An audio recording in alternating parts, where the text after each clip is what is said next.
नमस्कार, आप देख रहे हैं पहरेदार भारत न्यूज़ और इस वक्त हमारे साथ रवि आज़ाद हमारे साथ मौजूद हैं। काफ़ी दिनों से रवि आज़ाद चर्चाओं में है। एक गंभीर आरोप है वो इनके ऊपर लगाया गया है और आज इनके समर्थन में एक महापंचायत रखी गई, जिसमें सभी खाप पंचायतें हैं वो पहुंची। रवि आज़ाद से बात करते हैं, आखिर पूरा मामला क्या है। हाँ जी, नमस्कार सर। जी, आपके सभी दर्शकों को राम राम नमस्कार जी। जी, जी। रवि, ये पूरा क्या मामला है? कैसे इन धाराओं के बीच में आपको फँसाया गया है? पहले से क्या आपकी इस परिवार के साथ जान-पहचान है?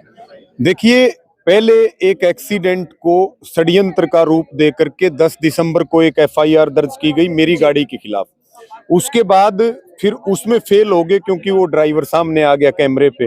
वो एफिडेविट देने के लिए तैयार हो गया कि भाई मेरे से तो धोखे से साइन करवाए कि आप कार्रवाई कर रहे हो समझौते के नाम पे साइन। वो बात मैंने यहाँ महापंचायत में बताई भी थी। फिर 12 दिसंबर को जब मैं लॉ का पेपर दे रहा था, उस समय मेरे पास ये सूचना आई सेंटर में कि ऐसे ऐसे आपके खिलाफ एक पोस्को SC ST जान से मारने की धमकी और ये जो है दलित नाबालिग लड़की के साथ छेड़छाड़ का मामला बेल थाने में दर्ज हुआ है। मैंने उसी समय इस बात को कह दिया था कि भाई ना तो मैं अंडरग्राउंड होऊंगा ना मैं फोन बंद करूंगा और मेरा इस पूरे मामले से 1000 किलोमीटर तक भी कोई संबंध नहीं है। ये पूरी साजिश पूर्व मंत्री JP दलाल की है, उसके गुर्गों की है। वो बुरी तरह से मेरे पीछे पड़े हुए हैं क्योंकि 350 करोड़ के बीमा क्लेम के घोटाले में वो फंसा हुआ है। उसके बाद उसको दर्द है मैं इलेक्शन क्यों हार गया। भाई इलेक्शन तो लुहारू की जनता ने हराया, रवि आजाद की तो कोई औकात नहीं है किसी को चुनाव हराने की या जिताने की, वो तो जनता कर सकती है। या फिर जो नया संगठन का जो निर्माण हो रहा है, तो सबसे ज्यादा दर्द है JP दलाल को। मैं तो आपके माध्यम से ये भी कहूंगा कि मुख्यमंत्री को, बीजेपी को और सरकार को ये स्पष्ट करना चाहिए कि क्या JP दलाल जो आए तीसरे दिन सामाजिक और राजनीतिक व्यक्तियों की छवि खराब कर रहा है, बहन बेटियों को आगे ला करके, और वो भी दलित बेटियों को आगे ला करके, जो गरीब दलित हैं, क्या दलित बेटी का सम्मान नहीं है? क्या उनके परिवारों का सम्मान नहीं है? तो ऐसे व्यक्ति को क्या राजनीति में रहना चाहिए? क्या JP दलाल से मुख्यमंत्री को, सरकार को और भाजपा को कोई वास्ता है?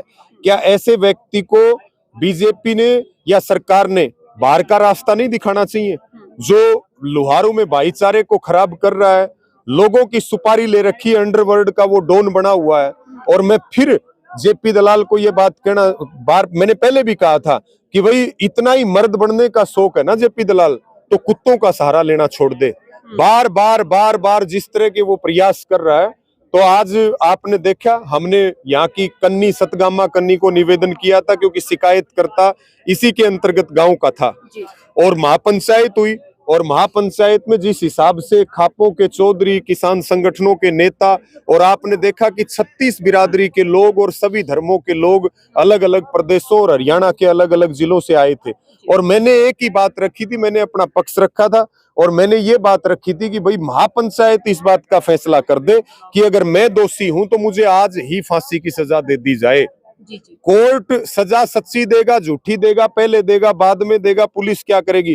पुलिस मुझे सूली पे चढ़ाए, पुलिस मुझे जेल भेजे, कोई आपत्ति नहीं है। लेकिन मुझे दिक्कत ये है कि समाज में जो मेरी छवि खराब करने का काम किया गया कि भाई वैसे काबू नहीं आ रहा तो इसको जो है कैरेक्टर पे हमला कर ले।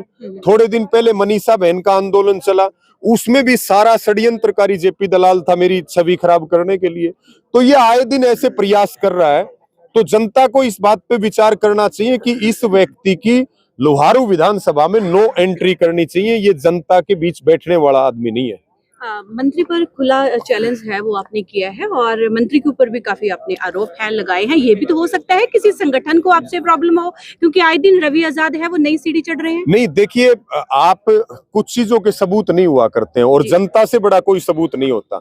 जनता से आप पूछ लो कि जिम्मेवार कौन है। अब कोई ये कह दे कि जी दलाल की रिकॉर्डिंग लेके दो, तो ये तो संभव नहीं है। लेकिन पब्लिक तो भगवान का रूप है ना, पब्लिक ने बेरा है। 5 साल के बालक थे लेकिन 95 साल के बुढ़े ताए पूछ लो कि ये सारा कांड किसने किया है, सब बता देंगे। एक ही नाम लेंगे जिसका मैं ले रहा हूँ। और मैं गलत नाम ले ही नहीं रहा। मैंने तो कहा है नार्को टेस्ट मेरा करवा लो और पूर्व मंत्री का करवा लो, जी, और उस बेटी का करवा लो और उसके फादर का करवा लो, स्पष्ट हो जाएगी बात। रवि, जी। आज भी महापंचायत में एक महिला के द्वारा हंगामा किया गया है, क्या उस महिला को आप पहले से जानते हैं, क्या लगता है कौन है? नहीं, मैं तो खैर नहीं जानता, लेकिन बता रहे थे कि मनीषा बहन के आंदोलन में भी इसने डिस्टरबेंस क्रिएट करने की कोशिश की थी। जी, जी। और ये तो विरोधियों की साजिश है कि महापंचायत सफल नहीं होनी चाहिए, लेकिन उनको ये नहीं पता कि जहां महापंचायत हो रही है, ये वो ऐतिहासिक धरती है जिसने लोहारू के नवाब के शासन के खिलाफ इतनी जबरदस्त लड़ाई लड़ी थी कि अपनी शहादत दे दी थी, लेकिन पीछे नहीं हटे थे। एक तरफ देश अंग्रेजों से लड़ रहा था तो दूसरी तरफ लोहारू स्टेट था, नवाब का राज था और नवाब की बड़ी तानाशाही और बर्बरता थी। जिस हम बद्दा और सद्दा का जिक्र करते हैं वो इसी कन्नी के मंडोली कला गांव के हैं, जिन्होंने अपनी शहादत दे दी लेकिन पीछे नहीं हटे। तो ये क्रांतिकारी धरती है, यहाँ कोई महापंचायत को कैसे फेल कर सकता है। और मुझे तो समाज से क्लीन चिट चाहिए थी। पुलिस चाहे मेरा कुछ करे, सरकार चाहे मेरा कुछ करे, समाज साथ खड़ा तो कोई चाहे मुझे फांसी लटका दे, मुझे कोई परवाह नहीं इस बात की। लास्ट में हरियाणा की जनता से क्या अपील? नहीं, मैं तो सिर्फ यही प्रार्थना करता हूँ कि भाई जो भरोसा आप करते हो आज तक तो तोड़ा नहीं, लेकिन सरकार हमारे हौसले तोड़ने का हर जगह प्रयास कर रही है और आप लोग मजबूती के साथ खड़े हो। तो आप जब जब हमारे खिलाफ षड्यंत्र होता है, आप मजबूती से उसका जवाब देने का काम करो। आपकी लड़ाई 24 घंटे और 365 दिन बिना किसी लाग लपेट के, जान हथेली पर रखकर और सिर पे कफन बांध के हम लड़ने का काम करेंगे। बहुत बहुत धन्यवाद जी, धन्यवाद।